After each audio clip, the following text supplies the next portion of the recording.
ตุลุงก็พักเบรกสักกั๊มนะจิบน้ำจุ่มคอมาเตียวไปเตียวมายืดเสียนยืดสายก็มาป้ามาปบกันทำกรรมหนึ่งก็ตุลุงก็ฟังครูบาอาจารย์กูตุ้นกูองค์ว่าเจ้าว่าแรงว่าคำเนาะคือเหล่านี้ก็ฟังสามเณรเอาหลักเป็นสวดมนต์โอ้ติมอกติมใจสืบจัตตาออนไลน์เปิ้นสวดมนต์ได้ดีสระญาโยมเฮาถ้าว่าผอนหนังสือก็เปิ้นก็ใจหันนี่เนาะได้สูตรนักเลิศลุงอ่ะ อันนี้บทโตยกนิ้วเนอการสวดการโยปนนี่นะขนาดสวดโว้ยนะเขาพิธีชั่วโมงว่ะดูสวดจ้าก็ไม่ได้เพราะต้องสวดโว้ยอ่ะสระ นี่ก็เป็นภูมิปัญญาเปิ้นเนอสะท่าเนาะแล้วก็วันพุกนี่ก็ตัวลุงก็จะมาเข้ารายการถ้าว่าไปตื่นเจ้าก็ลุกมาฟังเพลงก็ได้เนอะตัวลุงในจัดตั้งเวลาตีหนึ่งอาจารย์พระครูวิสุวัฒน์เนี่ยเปิ่นจะเปิดตุลุงทองออกเจ้าถ้าตุลุงทองจบประมาณตีหนึ่งกึ่งเปิ่นขางเพลงเขาเลยอะ เพลงเก่าก้ายกะเนาะเจ้านี่คือเขาก็บรรยากาศเนาะเพลงแม่ผลงานเพลงของไวยพจน์เพชรสุพรรณ บุญคุณปอแม่นี่มีหนักไม่ลายเนอะสถามีข่าวหันข่าวนะตุลุงปิ้นที่เสาใจแท้ตุลุงก็ไปหันกับตาน่ะจะไปหันที่เกิดเหตุนะหันในโทรทัศน์ สถาบางคุณก็อาจจะหันอยู่เนาะมีลูกเกเรคนหนึ่งมันโอ้ยมันติดยุกติดยาอีกอะขู่เข็นปอแม่ปอมันก็โอ๊ตเอาเสียงตีโอ๊ตอะแม่มันก็เป็นโรคติดเต้งด้วยอะนะติดต่างติดเต้งตัวแล้วทีนี้อันก็ไปซ่อมแม่วะนะขอสตั้งแม่มได้ไปซ่อมแม่แล้วก็งอมเสียปอแถมปอก็บันดาลโทสะเนาะมันมิ่งไปกำอารมณ์โชวุบขิงหูจักเชื้อเท่าน้อยไปก้าเนี่ยจกปืนเบอร์12ใส่บุ้มเดี๋ยวไปมีเซตเดสมอรีดูพอก็เข้าคอก็แล้วแม่ได้อยู่กับไผ่สาราคือพอรู้มันเป็นเริงเสานะเนาะมันเสียงที่โอ๊ตตะวันเนาะแต่โอ้ฟังข่าวแล้วนี่เศร้าใจได้แต่เนี่ยเป็นว่าพ่อแม่จะได้จะยมทั้งหลายวันนั้นตุลุงก็เตะทำวะเตะทำตุ้ยเนี่ยกันเนาะลูกมี3อย่างนะ1อภิชาติบุตรอภิชาติบุตรเนี่ยเป็นลูกดีๆประเสริฐกว่าพ่อกว่าแม่นะจิตใจสูงกว่าพ่อกว่าแม่อยู่นะหุมกินหุมตาเนี่ยนะพ่อแม่นี่ไปตั้งกินตั้งตาแล้วว่าลูกเนี่ยไปหุมกินหุมตาเดี๋ยวก็ไปโบสถ์ปิ้นตุปิ้นทรงอีกอะนะอภิชาติบุตร2อนุชาติบุตรนั่นนี่เป็นลูกดีๆเสมอปอเสมอแม่ปอแม่โจไปไหนก็ไปกินไปตานก็ไปทำบุญที่หานตินนี่เปิ้นไปกินไปตานที่ไหนไปอันนี้เสมอปอเสมอแม่สุดท้ายนี่มันดีเนอะอาวชาติบุตรนี่เป็นลูกที่จองล่างจองผานลูกล่างลูกผานบดิ้มเอาในเลยเป็นลูกอากตัญญูทอละปีตีปอตีแม่นี่อันนี้ลูกสุดท้ายนะมันนั่นเป็นลูก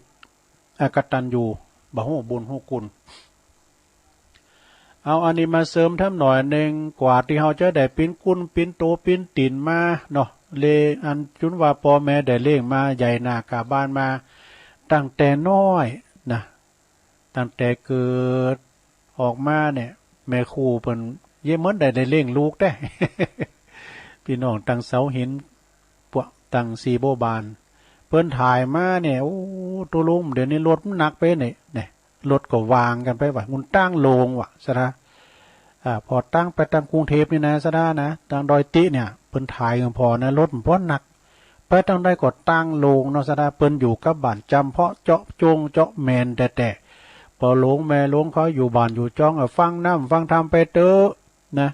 ถึงช่วงเวลาทุกช่วงเวลาเนาะฟังกันไปแก่งอมแก่เงากันไปที่ไหนก็มันแดดห้อนแดดก็จะไปเดือดถึงมันเนอะมันเผาผลาญเนาะโรคระบาดต่างๆจำเตือนนี่เขาตากแดดนี่ก็มีประโยชน์นะตากเข่าตากมันตากเสื้อตากผ้าซักโคมอย่างต่างๆเขาก็จะต้องนึกถึงแดด แต่ว่าเปิ้นใจการกลางแดดนี่ก็โอ้มันมัดแดดยังล่ำเลยนะจะจุ่มบ่เนาะเวลาว่าฝนตกมาเนาะฝนตกมาฝนตก3 วัน3 คืนหันแดดก็เด้อทั้งหมดอย่างคนเฮามันเป็นอย่างนั้นเนาะพูดถึงว่าบุญคุณพ่อแม่เนาะเปิ้นก็ว่าเจ้าว่าเจ้ามาเจ้ามันเต้นเวลาชงเจ้าชงแหลกเอามาชง2เนี่ยเนาะพ่อแม่นี่เปิ้นว่าแม่นี่เป็นนาฬิกาปลุกลูกให้ตื่นเวลาไปโรงเรียนนี่สเตอตุลุงก็เอาหางานตุปีเชื้อหลวงพี่เชื้อจากวัดเจ็ดลิ้นเหมือนกันเด้อ เอาเปิ้นมาเผยแผ่ต่อก็มีนะตุปีเชื้อนี่เปิ้นก็สวดเก่งด้วยแล้วก็ตุลุงก็ฟังการบรรยายเปิ้นด้วยนะทางปอบุญธรรมก็แปลพินจานด้วยนะวันศีลก็ฟังปอบุญธรรมชัยกาศด้วย ทางงานวัดเจ็ดลิ้นนะแม่นี่เป็นนาฬิกาปลุกให้ลูกตื่นไปโรงเรียนแต่กันเนาะแล้วก็แม่เป็นแม่โคทำอาหารทำสำหรับกับเขาวให้ลูกกินเนี่ยแล้วก็แม่นี่เป็นธนาคารให้ลูกเบิกเงิน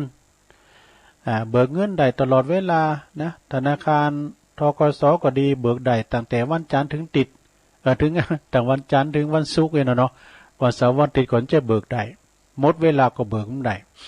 เจอธนาคารปอธนาคารแม่เบิกได้ตลอดเวลาสดาญาโยมเพราะว่าเจ้าสายบ่ายเย็นไม่แต่รับอยู่กับคุ้นห้องมาเบิกได้เนี่ยเบิกธนาคารปอธนาคารแม่กันแบมือมาก็จกหือไปนะกันมันใหญ่นากาบ้านมาการบ้านได้ศึกษาหำเฮนก็แถมหน่อยมันก็จะมาเลงเฮากาอย่างเนาะ แล้วก็พ่อแม่เป็นหมอดูแลลูกตอนตีเปิ้นป่วยเนี่ยลูกเจ็บป่วยเมื่อยไข้นี่พ่อแม่เป็นล่ำเป็นนอนดอกโอ้ถึงเสาะหายุกหายาเอาไปหงยุกหงยาเนี่ยเวลาว่าพ่อแม่รับนอนเนาะเวลามันสตาร์ทรถออกไปแอวนะลูกบ่าวก็วันลูกสาวก็ดีวัยรุ่นเนาะว่าเนี่ยผมจะใครฟังไอ้ก่อนสตาร์ทรถออกคุ้มไปมันใจมันนึงติดไปตัวรถแบนไปจุดสายสุดอันสายตาสุดหูจุดผมได้ยินการเวลามันเข่าคุ้มเข่าหูมันปิ้นรับปิ้นนอนวะนะปิ้นโหงมันโกมันไปตกไปตีโกเปินไปตกไปตีมันจะได้ปอดึกปอเดินก็ปิ้นเพจปิ้นผีอยู่หันมันไปอยู่ที่ไหนมาเยิ้มปีกมาตำเดี๋ยวอันเมืองเนี่ยน้อยอันล่าอันเมืองเนี่ยนะไปตามบันไตบันเนื้อเขานะเขาก็มาหมดแล้วลูกเขายังมาปุตโตหมดนะหกเกิดในใจแล้วกำเดียวเดี๋ยวยินเสียงรถเขาคู่มาใจดีแล้วตอนนั้นรับสบายเนาะแล้วก็พ่อแม่เป็นคู่คอยสั่งสอนหนังสืออย่างนะคอยสั่งสอนหนังสือ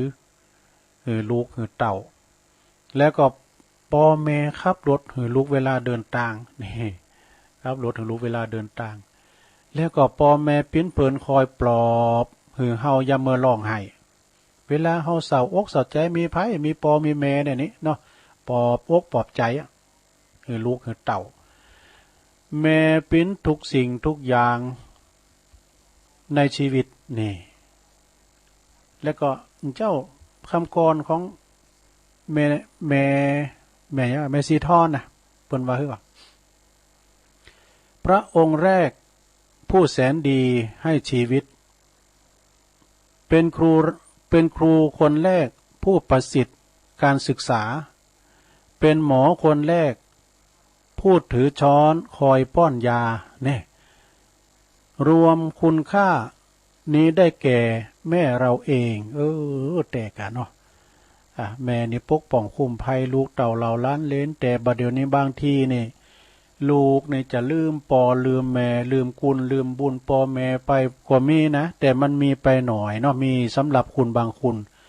เจ้าไอ้แม่ที่อยู่เว้งเป่าเพิ่นว่าโอ้ยแม่นี่ได้ดิบได้ดีแต่ด้วยมีลูก2 คนพ่อ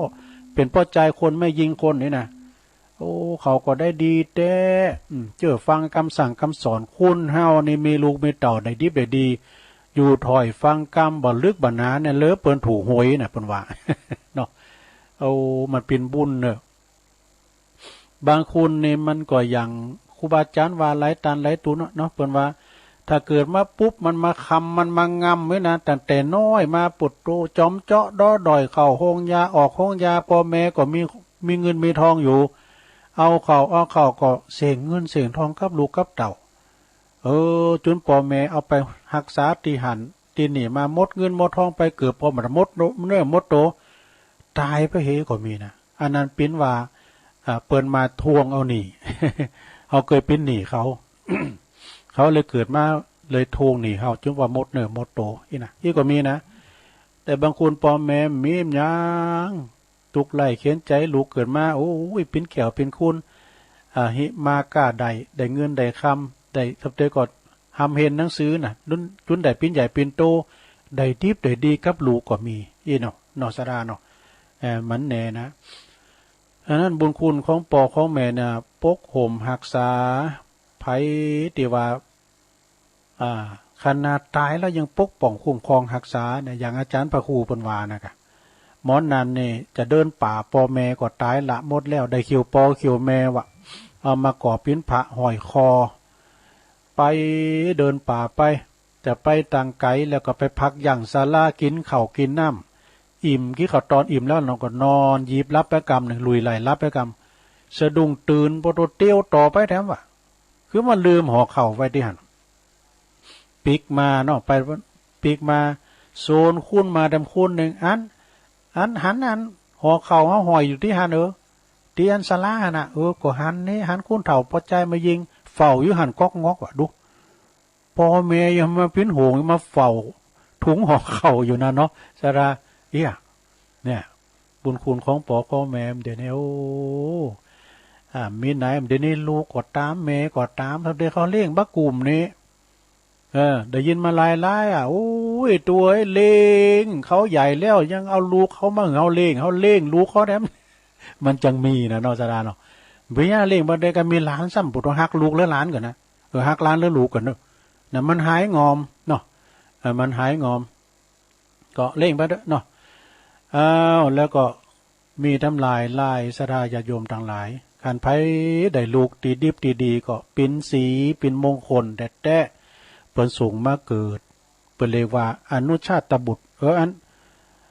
อภิชาตบุตรนี่ลูกดีลูกประเสริฐกว่าปอกว่าแม่เด้ออนุชาตบุตรนี่เป็นลูกเสมอปอเสมอแม่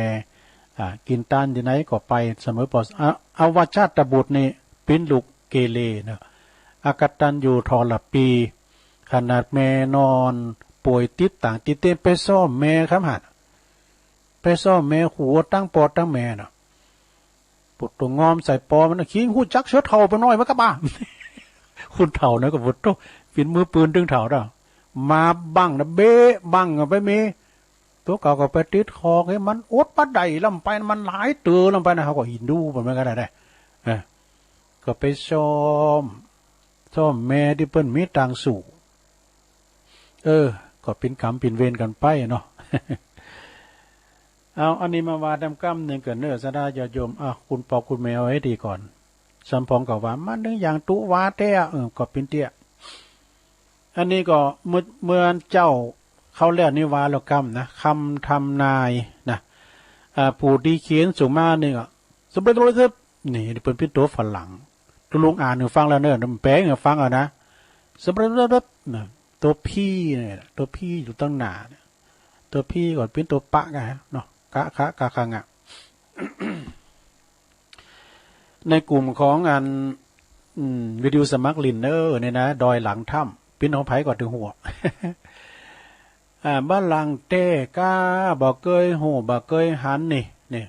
พุทธธรรมนายเกยวาลกรรมนะสถานเนอะพุทธธรรมนายเปิ้นว่าจะฮื้อบัดแตงลายจะขึ้นก้างธรรมดาเนี่ยมันแตงลายเนี่ยมันจะขึ้นก้างหรอกนะบัดแตงลายจะขึ้นก้างจ้างจะเล่นกีฬานี่จ้างก็จะเล่นกีฬาปูป๋าก็จะติดคุกดูคนตุกก็จะลำรวยดูขอเอากำเตอะเนาะคนตุกก็จะลำจะรวยขอเปลี่ยนกันกำเตอะเนาะคุณรวยอย่างเป็นตุกกำ แล้วก็คุณขายหวยใต้ดินก็จะขายได้สบายเนี่ยก็จะขายได้สบายว่ะ โง่ควายก็จะได้ขี่รถแต่กะเนาะเอาคุณไปทางเมืองไทยเมื่อดันรถกันโง่ควายคุณไล่ก็จะได้คุณไล่ก็จะกดคุณไล่คุณกดจะติ้มบ้านติ้มเมืองว่ะดูเราจะเปิงเลือเข่าทูเขามักไอ้เลือเข่ากันนั่นแหละเราจะเปิงเลือเข่าซุกคนเถ่าจะตุกพอเลี้ยงหลานหันหลงจะได้เลี้ยงหลานได้หันคุณเถ่าจะตุกพอได้เลี้ยงหลานความจริงเลี้ยงหลานนี่ดีนะมันหายงอมอาจารย์จะได้บ่เถ่า แล้วก็ขันเข่าบ่มีจะมีกะเกิดโอ้ตานขันเข่าจะมีกะเกิดจะมีตีนนี่แผ่นดินจะเลียนเปงเหมือนหน้ากองครกมองจะเป็นล่างนะโคกมองนี่เปิ้นใช่แล้วดูเปิ้นมีหงสีแล้วนี่นกยางจะได้หากินไก่ก็แต่กันเนาะกันไก่นี่มันมีแล้วต้องหากินไก่คนไทยจะได้อู่ฝรั่งนี่ตุ้งอู่ละล้อมจ้าฝรั่งอ่ะวัดสับนี่ คนไทยจะได้อู่ภาษาฝรั่งนี่แลดจ้างจะนอนบนหลังคานี่ก็มีแต่นะหลงว่ามีแลดจ้างอย่างหนาตราช้าง มันมีนะเนาะหลังคาดินร่อนนะครับหมูหมาจะดาดดืนนี่เขาก็ถามว่าหือตัวลุงอยู่เหมือนกันนะหมานะแต่ว่าปอแล้วมันจะเลี้ยงบักกลุ่มไหมเนาะหมานี่นะแล้วก็หมาจะดาดเดินกบกับต้องกบต้องอึงจะบอดตั้นปองก็มันไปเต้นปองกันล่างแมนหนาออกมากันล่างอันเขาว่าเป็นที่อินดูหลงเขาไปสองอึงไต่กบไต่เขตไต่อึงนี่นะเพื่อกันล่างบุญของดิ้นมาแล้วก็เอามือหนานะซวยหนาซวยตานะกันล่างซวยหนาซวยตากันล่างจะมาดื่มกินน้ำฝุ่นเย็นๆในการมันอยู่ในดินมามึนเนาะมันกบซ้ำสินเนาะอึ่งมันจำศีลมือลูบหนาลูบตาอย่างคุ้นว่ะแต่ไปยาปั๊มเปิดมาแอม โอ้วันนั้นเปิดขายได้มันเขาสูงคลิปมาพอนะปุตุพิกึ่งล้ำรถปิกอัพปุ่นอ่ะลงก็ยังขายติ้มต้องก็ไม่ อันนี้เขาขายปุ่นแลดจ้างเนี่ยแล้วก็โบกน้องจะปิ้นปิดแต่กะสถานโบกน้องเนี่ยนะให้มันดีเนี่ยก่อนสมัยมันก่อนเนี่ยน้ำอุกเขาลูกตีนควายนะโยมน้ำเขาใหม่นะเขามันก่อนนี่มันจะแห้งแล้งก่อนย่ามันโตปืดอินเหนียวกันนี่ก่อนนะแล้วก็เวลาน้ำเขาใหม่นะมันหอมนะเขาเอากรอบกินนะน้ำใสอย่างแก้วแล้วหรอน้ำเดียวนี่เราไปกินแล้วบนน้ำมันปิ้นปิดนะมันเป็นยุคเป็นยาป่าอย่างปิ้นนั่นโลกอะเนาะคุณจะคิดขาดตัวตายไปเย่เนอคุณคิดขาดตัวตายนะเป็นบาปเนอสะดาเนอนะเสือลายจะนอนบุญบานนี่เสือลายจะนอนบุญบานสาวจันลานแอวหาบ่าวก็ถ้าจะมีเตะเนาะแล้วก่อนหน้าข่าวจะลุงเลิงเนี่ยดู ผ่าเลิงจะเลินน้อยนี่แมนตีได้เตะขอบคุณนี่แม่เนอแต่เอาเนนมาฝากก็เจิ้นได้นะไผที่มีลูกหลานปีนป่าปีนเนนนะลูกพ่อเป็นยินดีตอนหลับเลี้ยงเห็นมดสูงเห็นมดนะสดาเนอลูกไผหลานไผก่อมาเตอะเพราะว่าเดี๋ยวนี้ก็จะเอาไปเฮนที่นี่กับวัดพระธาตุวัดพระธาตุวัดของหลวงพ่อเจ้าคณะอำเภอก็ถ้าว่าเป็นตุเจ้าก็เหมือนกันเด้อไผไข่มาโบสถ์ก็กุฏิก็วางหลายหลังนะมาโบสถ์แล้วก็อยู่ที่วัดพระธาตุโดยหน่อยเนี่ยหลวงพ่อก็ยินดีต้อนรับนะโบสถ์ฟรีหมดอ่ะนะอย่างนั้นว่านะครับเด้อโบสถ์เด้อสำหรับตัวนั้นนี่กูจะหาบ่ได้ เขาก็นึกว่ามันจะหับสังกันเนาะเอากับโบสถ์กาโบสถ์ตัวก็ตัวว่ากูว่าจะไปหับเอาตัวเจ้าบุญเนมจะว่าจะเอาสังนี่การมันกัน ตัวนั้นกูตัวจะหับหมดอ่ะผ่าเลืองจะเลือน้อยเนอสดาจะโยมไผไม่ลูกไม่หลานจะมาบวชก็มาได้เนอบวชแล้วสูงเฮนโดยรถก็ตึงไม่หนีเรียบร้อยรถหลวงปอเปิดถึงสูงเรียบร้อยคุณครับก็ไม่เนี่ยนะปิ้นตุปิ้นเจ้าก็ตามเด้อไผที่ไหนสงสารจะมาบวชฟรีเนอะนะนี่บวชฟรีเลยเด้อคะแนนตัดสินใจได้แต่มันจะบวชหาวัน10 วันนี่นะบวชตลอดไปเลยนะแล้วก็ผ่าเลืองจะเลือน้อยโคนจะใส่ซอยแผ้วคอตีนดูของกินบดตั้นได้ท ของกินบ่ต้องได้ทำก็เพราะว่ามันเป็นสื่อโอกาสพวกนี้นะการไผที่ว่ามีศีลที่ว่าจะได้ออกวิทยุนะตุลุงจะสนับสนุนมาช่วยตุลุงออกนี่แต่เนนก็ตามตุเจ้าก็ตามนะธรรมโบสถ์ด้วยนะตุลุงจะสนับสนุนออกวิทยุปินดีจีเนี่ยฝนจะตกห้ามก็บ่เป๊ะเพราะว่าเป็นมีเสือกันฝนควายเผือกจะบ่มีหันเนอะเตกันเนาะก่อนนี้ตัวลุงเขาเนี่ยมีควายเผือกจะหลายตัวมันจะควายตัวลุงเขานะแต่ในกลุ่มตัวลุงเขาเนี่ยควายเผือกควายแม่แบนควายแม่ว่องควายแม่เบอะเขาเนี่ยนะมันเผือกด้วยซะนะมันจะเป็นจะคือคุ้นเผือกก็มีนะมันเกี่ยวกับเซลล์เพิ่นว่านะปลาดุกเผือกยังมีลูกหลานงูควายควายเผือกจะบ่มีหือหันลูกหลานจะออกซ่าอีวะจะไปซ่าเนอะไอ้ล้นซ่า แล้วก็หาจะลุงกินคุ้นโหมหลังอันนี้ก็หาจะลุงกินคุ้นเนี่ยมันเข้าแก็บพอดีหรอโลกินน้ำขิงแล้วโลเนยขิงแก่เนี่ยตุบน้ำห้อนเขาโลกหันแล้วในใส่แก้วลุงกินทุกวันน้ำขิงด้วยน้ำขิงด้วยแล้วกินเข้าไปฝ่าทลายโจรเนี่ยคุ้มวันปีลุ่มคุ้มปีญากินไปเด้อกินเข้าไปแต่ก็มันต้องไปไหนไปสัมผัสกับไปแต่ไปไหวใจไปอยู่กับหอกับเพื่อนเนี่ยฟังน้ำฟังธรรมไปหลงแล้วก็หุ่นตั้งเดินจะบ่มีคุณเตียวปะเฮวจะมนเหมือนปอยนี่เด็กกันเนาะสดาเอาไปหันเปิดเป็นดีดูเนาะฟังได้อยู่ดีมีสู้นะลงเนอะต่างประเทศอินเดียบุญนะเปิ้นมีเงินทำซบกาโลกาใหม่มันก็มีต้องรอคิวเปิ้นต้องเสียสาระนะซบญาติพี่น้องเปิ้นสมมุตินะเปิ้นเสียงบุญตายนะเอาไหลน้ำคงคามว่าหลงเป็นร้อยซบดูบ้านเฮาเมืองเฮานี่ยังดีสดาตื่นจืนขึ้นมาก็ได้กินได้ฟังน้ำฟังธรรมเนอะลงเด้อรักษาตัวดีๆคนตั้งเดินจะบ่มีคุณเตียวป่าเฮวจะมนเมินปอยคุณหนุ่มจะได้นอนบุญสะเปายูนจะจุนกันบุญอากาศบินก็ลงนะคุณฉลาดจะนอนดึงคุณสึงจะได้เยการพี่น้อยพี่นั้นจะหนีเข้าป่าพี่น้อยพี่นั้นจะหนีเข้าป่าแล้วเฮาจะไปอยู่ที่ไหนน่ะของหนุนเฮาเนี่ยน้ำทาก็บ่ต้องตักขึ้นเพราะว่าเขามีกอกขึ้นพระบุญบ่ลูกหลานบ่ฟังคำเตือนพ่อแม่แต่กันเนาะบ่ฟังคำเตือนพ่อแม่หินแหจะได้ยองบุญโหแหวนนี่คุณต่างแดนจะมาอยู่เป็นกลุ่มนี่คุณหนุ่มจะได้ไม่หนุ่มจะได้มัดไม่แก่ก็ตอกนะกะคุณจะแย่เพราะกินเหล้ากินไอ้ในแย่เนอะเบาพอนานเนอะไอ้นะ มันแปลงคุณจะเถ่าเพราะเกิดเมินโด่งเหิงจะบ่มีหือหูจักดุ่งนะหลงดุ่งเตียนหอฟัดเข่านั่นกะหึงก็อย่างนึงนะหึงเนี่ยเปิ้นก็เอาหึงกันเอาเขาเป็นลุง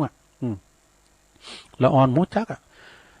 พืชพักจะอยู่ในกลางมุ้งเนี่ยเปิ้นเอากลางมุ้งกันแมลงแล้วก็เป็ดบุงจะบ่มีไผหาบแล้วไปมีหาบบุงหาเป็ดนั่นน่ะคุณบาปจะลุงเลิงว่ะคุณตัวเมืองจะมีหูติบตาติบก็อีกันนะเนี่ยมันจะไล่กันนะสดายาโยมนะมันจะโคตรไล่ทีเดียวพริกแดงก็จะบ่เผ็ดแล้วนี่เฮ็ดถอบก็จะมันจะเฮ็ดถอบเฮ็ดจะออกตามล้านกาเตกาประเดี๋ยวนี้ถามแม่ครูเจ้าว่าเฮ็ดถอมหลังบุญขอดินมาก้าแม่ครูเนี่ยมันไปออกตัวก็ไม่ออกบอกเนอะจ้างมาจะบ้าได้เยการนี่แต่กับวันแล้วเนี่ยจะไปปนหวยมันกูได้ง่ายดีเขาจะไปตามผับป่าจ้างมันได้เยการนะกะมันได้ออกงานก็อีดูเขาน่าจ้างทีที่แรกจะไปเนี่ยอาจารย์เบิ่มนะตีวัดเหล่าป่าตานเนาะท่านพระครูปลัดบดินทร์ศีลสังวโรเพิ่นมีโครงการเนาะเกิดวิกฤตครับอันนี้นี่คุณพิการจะปิ้นเจ้านี่คุณพอเฝ้าจะได้ปิ้นขี่ข่าฝนฟ้าบัดตกถูกต้องตามฤดูกาลแต่กันเนาะเนี่ยแล้วก็ปูจะคบปลาสลิดคนพิษจะอยู่เนื้อกฎหมายเนี่ยร่างกายคุณเฮาจะน้อยเตาปูนแหมหน่อยเฮาไปลูนนี่จะได้แม่นบักแข้งก็จะได้แม่นบักแข้งจะได้แม่นเก๋ก็จะ เกิดมาจากทะเลก็บะกิ้มอ่ะนะจะได้งมขิมในมหาสมุทรโอ้เอาให้ตะอีกันเนาะซะได้เนาะลงเลยเวลาไปแล้วเอาละเอาให้ตะอีกันเนอเตือนหน้าเตือนในก็มาวาแถมซะได้ญาติโยมตอนนี้ไปก็จะเปลี่ยนบรรยากาศทำแล้วกันเนาะ จะเปลี่ยนบรรยากาศแถมแล้วอย่างได้พิษอย่างได้ก็ขอสุมากับซะได้ญาติโยมเดินเริ่มบุกเจ้าค่อยกันดีๆมันเจ้ามันโลงไหลดิมันไหลดิตอนนี้ก็จะเปิดเจ้าก็ขอบคุณที่เปิดโทรมาก็เดี๋ยวก็โทรสายเนาะแล้วเดี๋ยวนี้ก็จะได้เปิดสายหลอบ2089955650ใครจะโทรมาก็โทรมาเนอะโทรมาเช็คคืนเช็คสายหลวงพ่อมานิดหายไปหลายวันเนี่ยพระอาจารย์นิพนธ์โทรไปพองกะหลวงพ่อมานิดสบายดีหรือไปตังพี่น้องตังเมืองฝางได้ยินอยู่ก่อแม่พลอยเขาปน้อยบุญปันเขาเจ้าอันไม่สีท่อนมาบัดดังเจริญปอนไว้สาเจ้าตะลุงแม่แดงเจ้าแม่แดงรัตนารอบหนึ่งโทรแล้วกำแล้วบัดตีมาตามเปิ้นดอกตะล่อมจ้าวังนี้มันได้ไปขายของอยู่บ้านกะอยู่พักอยู่บ้านไม่ปลูกอย่างไรน่ะกะแม่ละเจ้าชัดเจนดีเนาะแม่แดงเจ้าชัดเจนดีเจ้าสาธุเนอสาเจ้าเจริญปอนมาจะมาพวกมีอยู่เนาะมาเจ้าพวกเจ้าตุลุงออกตามคิวนะพัดสุกเสาเนาะเดี๋ยวนี้มาเต้นทันพระครูเปิ้นไปมีเปิ้นเมธุระเนาะเปิ้นเฮ็ดตุลุงบริการเต้นไว้สามเนี่ยเจ้าอาจารย์พระครูเปิ้นก็บ่สะดวกจัดแล้วก็มอบหมายถวายเวลาตุลุงขอบคุณอาจารย์พระครูนักๆเจริญปอนเจ้ากับว่าสาเจ้าตุลุงแม่สุแก้วศิลพรสิเตี้ยเด้อฟังตุลุงประโจยหดน้ำผักน้ำไม้สั่งนี่มันเหี่ยวมันแห้งหมดมันมีโผนนะกะโผนกับบะโลงตุลุงเด็ดนะแค่ไหนวันนี้เด็ดฮ้อนขนาดนะมันฮ้อนนี่มาได้จ่ายบะฮ้อนเด้อจ่ายเอาทำน้ำคำสอนเนี่ยเป็นที่จ้างที่เพิ่งตุลุงเย็นดีก็มากันมากกันหลายมันมาได้ปล่อยหน่อยประเดี๋ยวเด็กฟังตุลุงเนี่ยกับเจ้าเปิ้นฟองอะไรกันตุลุงเตชนาเตอันเรื่องลูกเรื่องเจ้านี่เนี่ยมันเข้าท่าดีโปรดเท่ามันถูกโม้แต่เจ้าตุลุงแต่ก่อนนะพ่อแม่ปล่อยก่อนนะเขาจะเห็นได้ประโจยแม่น่ะพ่อแม่ปล่อยหน่อยได้ตีแต่ถ้าพ่อแม่มาปล่อยเขาก็ไม่ได้ปล่อยมาเดี๋ยวนี้พุทโธเขาบอกพ่อแม่ประโจยแล้วเจ้าแต่ตัวเจ้าเด้อแม่สุกแก้วศรีลาพรเจริญปอนไม่ทราบจ้ะนี่ตั้งใดจ๊ะมีอยู่ตั้งใดอยู่บ้านจ้ะอันนี้ไม่อามอนนะไม่อามอนเสียจ้าหายหน้าหายตาไปมึนในไม่อามอนเสียก็ยินชัดมันได้ยินชัดเดี๋ยวนี้ได้ยินแล้วเนาะเดี๋ยวได้ยินชัดตอนนี้นะกะเราดูโทษแต่กะแต่ต้องหาหลายเตือนะวันนักตีนี้แม่อามอนสีกิติดีละมันโทรมาพองเด้อกันนี่นะผู้ก็โทรมาดันเราดูสบายดีเนาะสบายดีบุญรักษาเนอสาธุเนอเป็นยังเดี๋ยวอยู่กับบ้านกับจ้องก่อนเนาะอันนี้เปิ้นนั้นปิ้นแม่พอหนุกหน่อยพอเปิ้นลูกเปิ้นก็ปุ้นไปตังเจียงดาวเปิ้นปิ้นพอเจริญปอนราชการเจ้ายายพรมาแล้วยายพรร้องวัวแดงสันกำแพงเชียงใหม่เรื่องฟังเน้นหลักร้องวัวแดงฟังนะกะตุลุงก็ฟังนะกะยายพรขอถาม ขอถามมันเรื่องส่วนตัวหน่อยยายพรมีลูกกี่คนฮะยายพรมีลูกกี่คนลูกบ่าวมีคนหนึ่งโอ้พอดีกันแล้วก็ตายไปแล้วคนนานแล้วมีลูกสาวกี่คนมีลูกคนเดียวดีกันมีหลานหลายคนอยู่เนาะเด็กๆนะมันกินเหล้านักจ่ายแหน่อันนั้นมั้งไอ้นะกะไปวางเปิ้นก็ได้ตัวไอ้ตุลุงก็เหมือนกันน่ะตายไปแล้วกันตุลุงก็ไปมั่วกันมาโบดเนาะบุญไปบุญมาได้อันแม่ยายพรได้จะมาเดี๋ยวเหลือลูกสาวคนเดียวเลี้ยงดีๆเนอะไผจะเลี้ยงไผหมูนี่นั่นแหละแล้วก็ลูกก็หลานก็เลี้ยงก็ดีแล้วไปเป็นหยังอยู่ไกลวัดไปเดือดร้อนหยังเตือนแล้วก็มอนเจริญเขาวัดลุยอะไรเขาไปในกำแพงอะกะเด้อพุกโทรมาดันเด้อตัวดังจังถามว่าก่อนนะครับเขาคุยเขาพูดเอาก่อนเอาจริงยังไม่ใช่เดินแบบกักอย่างนี้เปิ้นอุ่มเหมือนอย่าเหมือนตัวลุงเนี่ยป้าจะลุงยองเด้อพุกเอามาอุ่นเด้อพุกเอามาวาเด้อพุกเอามาวาทำเด้อพุกไปละพุกก็มาอยู่วันนี้ประจันเนาะตั้นเด้อเนาะวันนี้มาแทนไปมาแทนเปิ้นอันนี้รายการเปิ้นอยู่หรอพุกในรายการตัวลุง3 วันโหลดเนอะมันพุกก็เอาเนาะเจ้าเกมวันนึงอ่านมันคล่องๆกะ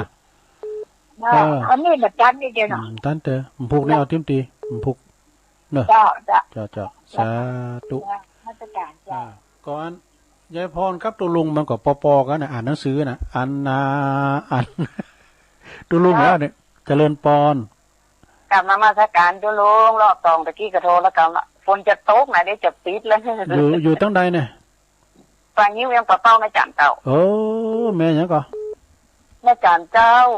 แม่จันน่ะปะโตเปิ้นได้ลูกดีเจ้าปลางิ้วเนาะพูดมาเจ้าก็ฟังนี่เนอะพูดมาเจ้าก็ลูกเจ้าฝนตกอ่ะฝนฟ้าห้องตก2 ยกละโอ้ฝนเป็นดีแล้ว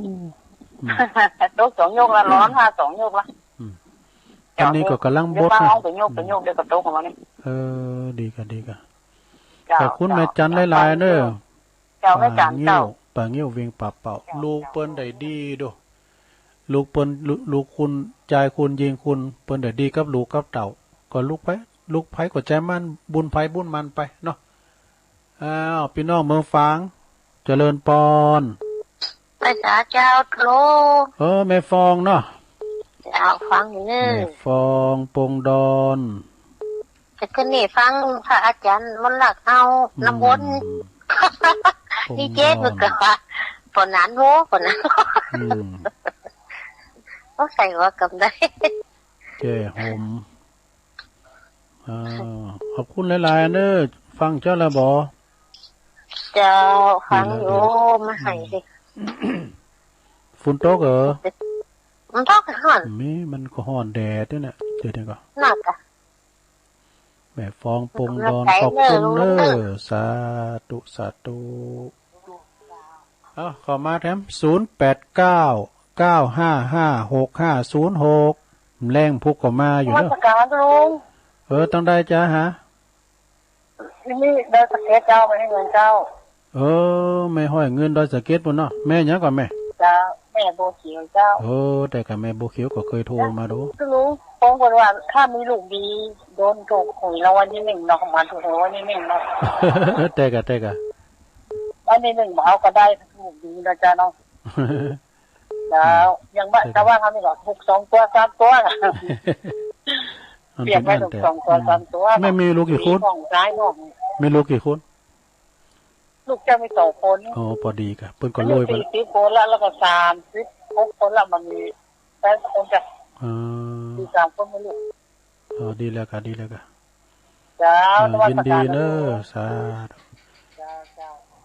ไปตั้งแม่แก้วบนล้อเหล่ามาคงบนฟังกันอยู่พี่น้องบ้านหงเจริญปอน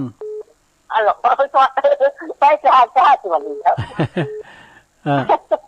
แม่หยังเหรอแม่จบเดียวเจ้า แม่บุญปันน่ะ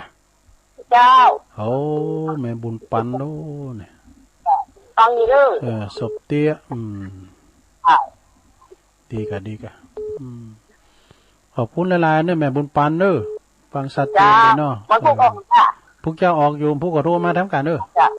เจ้าใช่เจ้ากับเจ้าพวกเจ้านะการเริ่มเจ้าแรงก็มาอยู่การเจ้าขอบคุณเด้อสาธุศพเตี้ยก่อหลวงพ่อพระครูพิษปุญญาพิลมเปิ้นเป็นเจ้าคณะตำบลศพเตี้ยเจ้าวัดศพเตี้ยไหวสาบารมีทันเจริญปอนไหวสาราชการเจ้าตั้งใดจ้ะนี่เจ้าเอาแม่แจ่มเจ้าโอ้พี่น้องแม่แจ่มแม่หยังนี่อำเภอแม่แจ่มเป็นแม่หยังจื้อแม่จื้อหยังมันบ้านต่อเรียเจ้าแม่หยังก็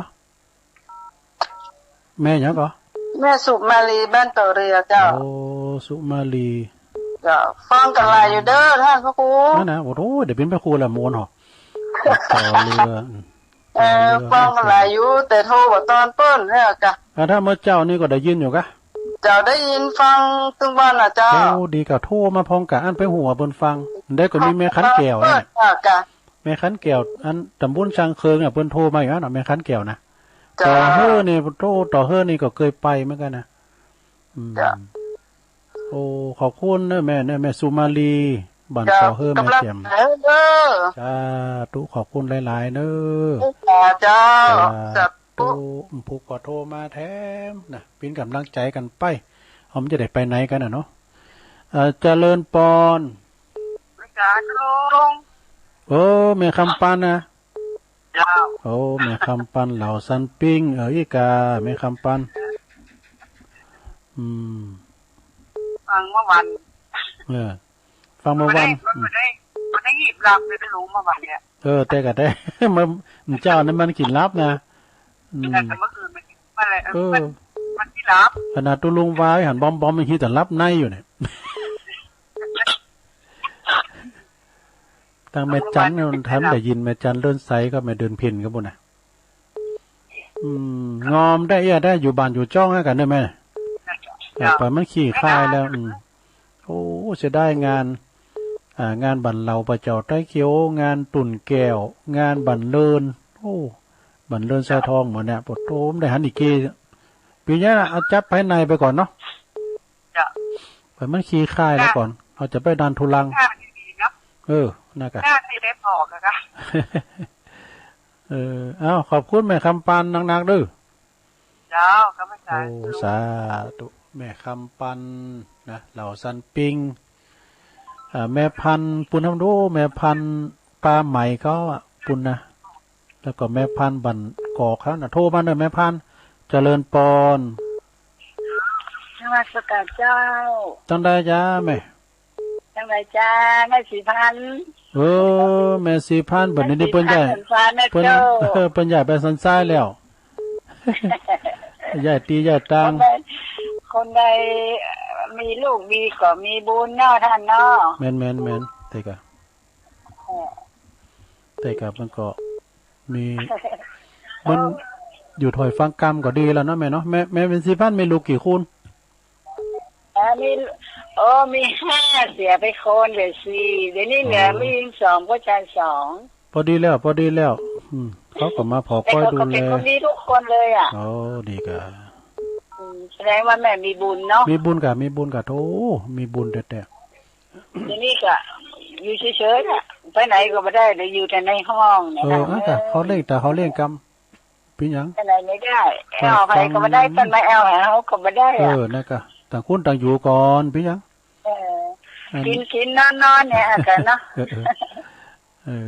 ปล่อยมันขี้คายไปก่อนเนาะก็ปล่อยมันไปเหตุก่อน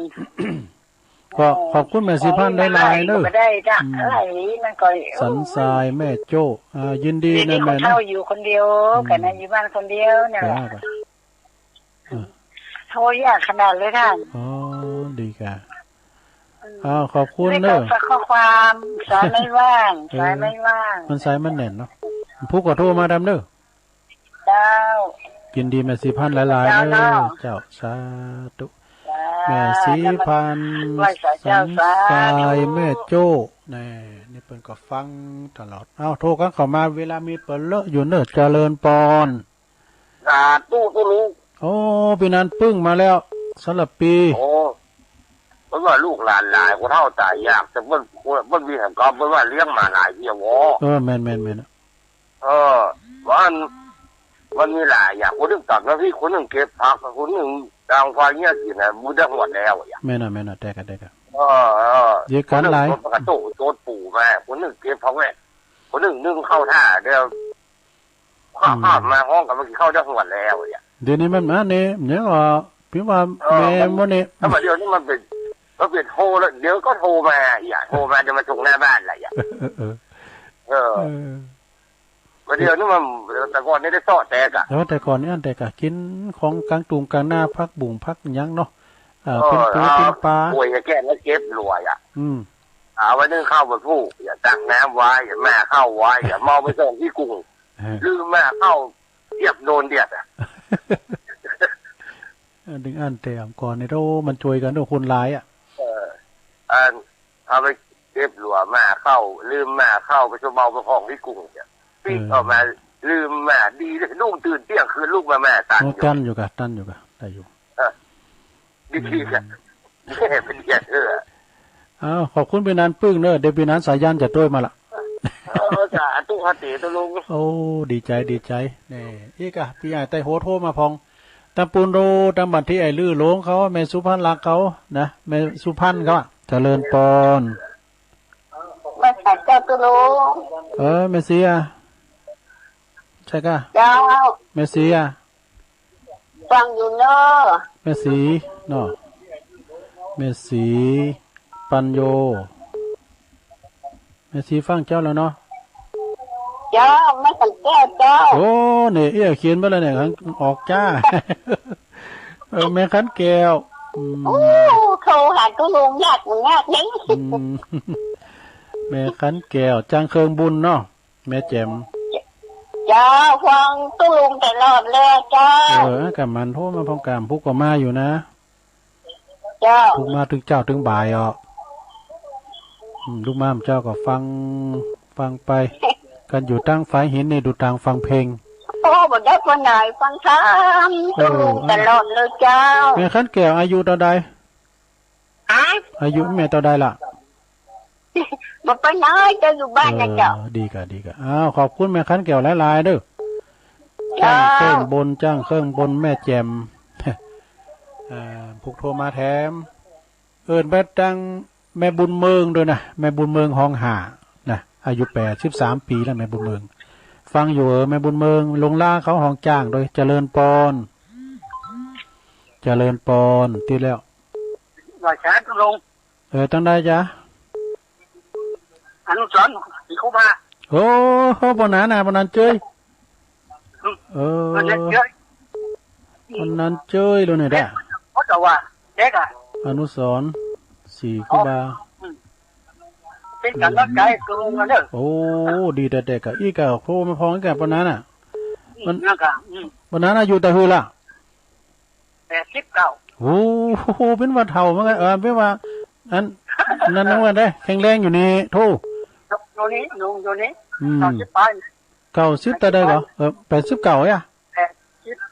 89หลวงพ่อบุญปันนี่90ปลายแล้วเนอะหลวงพ่อบุญปันตุอุ้ยเขานะเพราะนั้นสบายดีเนาะสบายดี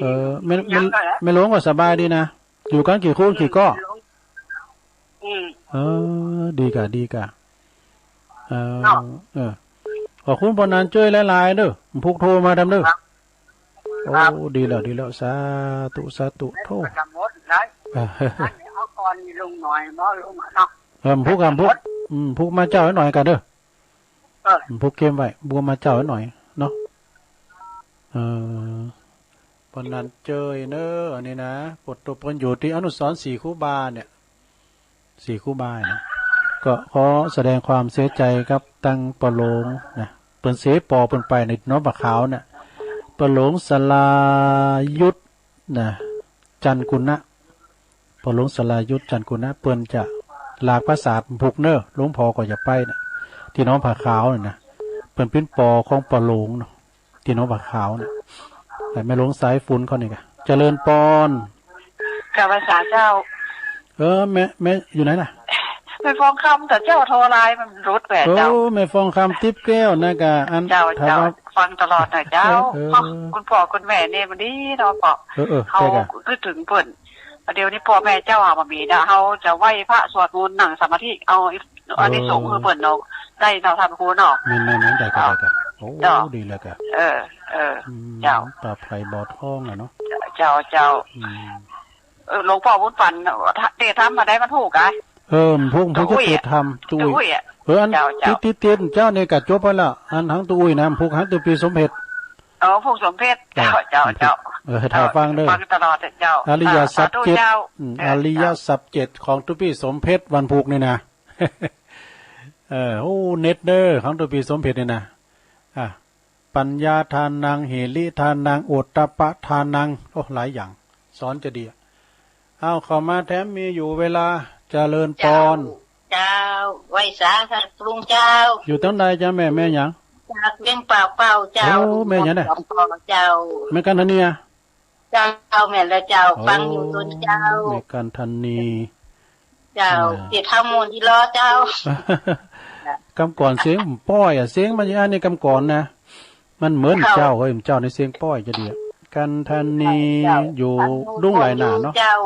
ดุ้งไหลนะเหมือนตุ้มลุงแก้วเนาะตุ้มลุงแก้วนี่เตะทำมูลได้กะเจ้าชาวบ้านที่ไหนเจ้านะฝากความคิดถึงไปตั้งตุลุงแก้วก็ส่งไล่กันนะเนาะนะตุลุงแก้วก็ไล่ไม่นี่เจ้าสาธุขอบคุณเด้อพี่น้องตังเวงป่าเป้าเป็นพิสธาตุลุงแก้วเขาแล้วเนี่ยแม่กันธานีดุงหลายนาอยู่ตีนด้อยนะเจริญปอนครับขอแต่ไว้มาแล้วท่านเจ้าครับอย่างเรื่องแต่ละปีครับท่านพระคุณเจ้าวันนี้ปนาสายยานครับน่าจะรายงานโตแล้ววันนี้ได้ฟังคติธรรมคำสอนอุทาหรณ์สอนใจท่านพระคุณเจ้าเนาะก็ได้ฟังหลายรสหลายชาติจากท่านเจ้าจุตนจุองค์ที่สันทัดในการแสดงธรรมไปมีคติธรรมคำสอนดีโมดครับคติธรรมท่านพระคุณเจ้าได้ก้อนไกลมาเทศนานี่ก็เป็นอุทาหรณ์ที่ดีครับอันใดเคยได้อ่านเปิ้นเขียนที่ต้นไม้ก่อนนี้ตามวัดตามวาก็ดีครับมันจะได้บะลืมละอ่อนได้หันก็จะได้เป็นคติเตือนใจตัวเองครับท่านเจ้าอ่อนรุ่นเป็นรุ่นนี่ถ้าเฮาบ่ลือบ่ฟื้นเขาก็แม่น่ะแต่กะถูกละเพราะนั้นเอาไปครับเขามาไปตั้งหน้าเฮาก็ได้ลือได้ฟื้นแต่ด้วยเขาก็จะเฒ่าจะแก่เหมือนเฮานะท่านเจ้ามันไปไหนนะมันก็ไปตามนั่นน่ะเนาะมันสืบแตนอย่างนะครับเนี่ยอย่างใดก็ได้อ่านพ่อแม่เฮาถึงว่าแล้วสูงอย่างใดก็ได้อย่างอ่านนั้นเนยเนาะมันถึงแบบไปไหนมันถึงสืบแตนกันเนี่ยครับแม่นละลูกก็ตาว่าท่านเนี่ยดีก็ได้ดีเนอะมันบ่หายไปไหนเนอะอย่างน้อยเขาก็จะเท่าอย่างเงี้ยไม่จนมันก็เป็นไปตามสภาพธรรมชาติไม่ลูกไม่เต้าก็เงี้ยท่านเนี่ยพ่อแม่ดีแถมหน่อยลูกเต้าก็จะยิ่งสู่เขาอย่างเงี้ยมันเอาเนี่ยพ่อแม่อย่างใดเขาก็ได้อย่างอ่านนะครับท่านเจ้าเนาะถูกแล้วมันท่านพระคุณเจ้าก็เป็นบุญเป็นกุศลเนอะที่ได้เอาธรรมะคำสอนมาเผยแผ่คือได้นำทำคำสอนได้ฟังหมองง่อมอกง่อมใจยิ่งผู้สูงอายุช่วงนี้ก็ไปไหนก็ไม่ได้ถ้าผมมีธรรมะนี่ก็จะได้นั่งไปกำเกิดก่อนเขาได้นะท่านเจ้าเนอะนะขอบคุณปนันสายันหลายๆเนอะขอแต้มไว้สาบารมีธรรมท่านเจ้านะครับขอแต้มไว้สาครับอย่างหนึ่งสำหรับปีมึนๆนี่เป็นมาหยอดดีใจเนอะดีใจปีนั้นปึ้งมาแล้วปีนั้นสายยานถึงมาพี่น้องบ้านเฮาเอาทั้งสายพระจะมาปิดใต้ตุลุงเดี๋ยวโทนสายเนาะพวกเจ้าก็ฟังกันนำเนอมาถึงเจ้าถึงบ่ายเนอมาถึงเจ้าถึงบ่ายโดยนะแต่หากว่ามีไผก็จะโทนสายกันเนอลงเนอปุ๊บโตได้เศร้าหาสายมาแล้วแฮมสายสุดท้ายปิดท้ายรายการเจริญปอน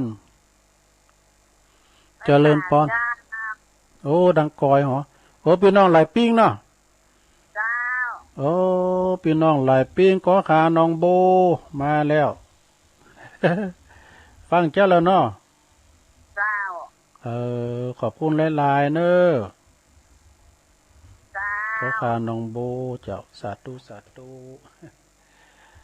ขอบคุณกูเสียงกูสายเนอะก็จะโทนสายแหลกก่อนแม่เพนขาวเตี้ยอันนี้มาจุมวงแหลกเนอะแม่เพนนี่เปิดก็เป็นสะพานบุญนะคนสู้ชีวิตโดยแล้วก็ผูกไปอ่านไล่จือเปิ้นเนอะเปิ้นมาหอมการติดกันทำตัว2แม่สายทองทันยาแก้ตัวแทนพี่น้องหวยการสายที่3แม่สีทองหนองบัวชัยประการเปิ้นฟังตังเน็ตนะเป็นวัดตามเมืองฟังบ่ได้ยินวิทยุสายที่4อาจารย์นิพนธ์วัดพระธาตุดอยสะเก็ดไหวสานะครับเนอะสายที่5ก็แม่บัวพัดบานกลางหงเนอะไก่กับบ้านปอคูเฮาเนาะปอคูโอนสายที่6ก็โยมพิสมัยดอนตันแม่ริมนะขอบคุณโยมพิสมัยแล้วก็สายที่7แม่นางอ้วนล่องกองเข่าเนอขอบคุณแม่นางอ้วนตัวนี้รอบแรกนะรอบที่2ชั่วโมงที่2ก็มีสายที่8แม่แดงรัตนาดอกตาล้อมเนอแม่กาสายที่9ก็แม่สุกแก้วศรีลาพรตัวแทนพี่น้องสีเตบานหุงสายที่10ก็แม่อมรศรีเราดูเนอขอบคุณแม่อมรศรีกิติเนอโอ้ขอบคุณหลายๆที่เพิ่นโทรมาหายหน้าหายตาไปเหมือนอยู่ดีมีสุขเนอสายที่11ก็ยายพรร้องวัวแดงสันกำแพงเจียงใหม่ผูกเอากรมาไปเอายาวให้มอกปอนี่นะยายพรสายที่12แม่จันบานปุ่นเนอป่าเงี้ยวเวียงป่าเป่าโอ้แม่จันก็ฟังตลอดสายที่13แม่ฟองปงดอนแจ่โหมเนอแม่ฟองสายที่14ก็แม่บัวเขียวแม่ห้อยเงินดอยสะเก็ดเนอขอบคุณแม่บัวเขียวเนอสายที่15แม่บุญปันศพเตี้ยจอมต้องไก่เนี่ยนะ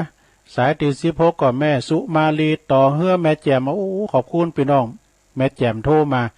สายที่17แม่คำปันเหล่าซันปิ้งเนอตำบลบ้านเลินเนาะอำเภอป่าซางสายที่18แม่สีพันสันทรายแม่โจ้แม่สีพันอยู่ดีมีสุขเนอะสายที่19พี่นันปึ้งเนอะสารปีพี่นันปึ้งสายที่20แม่ขันแก้วแม่แจ่มเนอแม่ขันแก้วโอ้แม่แจ่มมา2สายกันเนอะสายที่21ก็ปนันเจยอนุสรณ์สถาน4คูบาเนอป่าเบาะก็งามเนี่ยนะปนันเจยผู้ก็โทรมาแถมสายที่22ก็แม่ฟองคำติ๊บแก้วป่าไผ่บ่อทองเนอสายที่23แม่การธนีดงไหลนาเนอศรัทธาของตุปีตุลุงแก้วเขาสายที่24ก็ปนันสายันเนออย่างหนึ่งสลับปีขอบคุณพระอาจารย์ปนานด้วยเนอสายสุดท้ายนะพี่น้องหลายปิ้งก็ขาน้องโบเนอถึงมดถึงสิ่งนั้นก็มีอยู่หาสายเนาะตัวลุงก่อนนำรายการจากลาศรัทธาไปก่อนเนิ่มพวกเขาก็ค่อยมาฟังกันนะใหม่เนอะโชคดีมีสุขเหมือนกันจุบุจุคนเนอะอายุวันโนสุขังปลา